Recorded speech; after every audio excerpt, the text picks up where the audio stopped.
जैसा कि जयराम जी ने कहा कि हम गुजरात चुनाव से होकर के आए हैं और इस संबंध में भी एक बात मैं आपसे साझा करना चाहता हूं। बार बार भाजपा ने अपने कैंपेन में कहा कि राहुल जी नहीं आए हैं चुनाव प्रचार करने के लिए गुजरात। बार बार ये कहा गया कि चुनाव हो रहा है गुजरात में तो भारत जोड़ो यात्रा गुजरात क्यों नहीं जा रही है। कई मौक़ों पे इसका जवाब हम लोगों ने दिया, लेकिन वहाँ जब हम लोगों के बीच गए और लोगों से जब बातचीत की तो लोगों ने कहा कि हम समझते हैं कि देश का भूगोल ऐसा है कि जब आप दक्षिण से उत्तर की तरफ जा रहे हैं तो पश्चिम में स्थित गुजरात आप नहीं आ सकते हैं, लेकिन आपकी भावनाएं हमारे साथ है और गुजरात के लोगों की भावनाएं भारत जोड़ो यात्रा के साथ है, ऐसा लोगों ने बताया।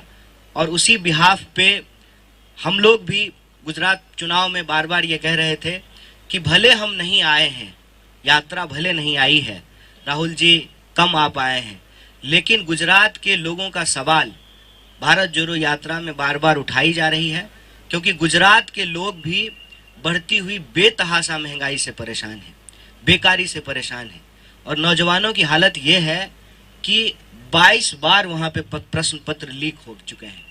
चाहे आपको +2 का प्रश्न पत्र हो या किसी नौकरी का प्रश्न पत्र हो, बार बार वहाँ पे प्रश्न पत्र लीक हो रहे हैं।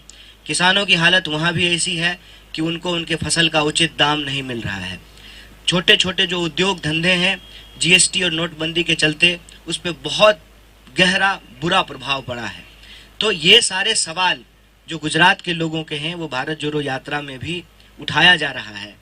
एक खास बात वहाँ के चुनाव को लेकर के जो मैं आप सबसे साझा करना चाहता हूँ, हमने गुजरात चुनाव में इस बार वो होते हुए देखा जो शायद इस देश के लोकतंत्र के इतिहास में कभी नहीं हुआ हो। हमने ये देखा कि जिनके ऊपर ये जिम्मेवारी है कि वो कानून और व्यवस्था की रक्षा करेंगे, वो खुलेआम चुनावी मंचों से गुंडागर्दी की भाषा बोल रहे थे, देश के लोगों को डराने की भाषा बोल रहे थे, गुजरात के लोगों को आपस में लड़ाने की भाषा बोल रहे थे।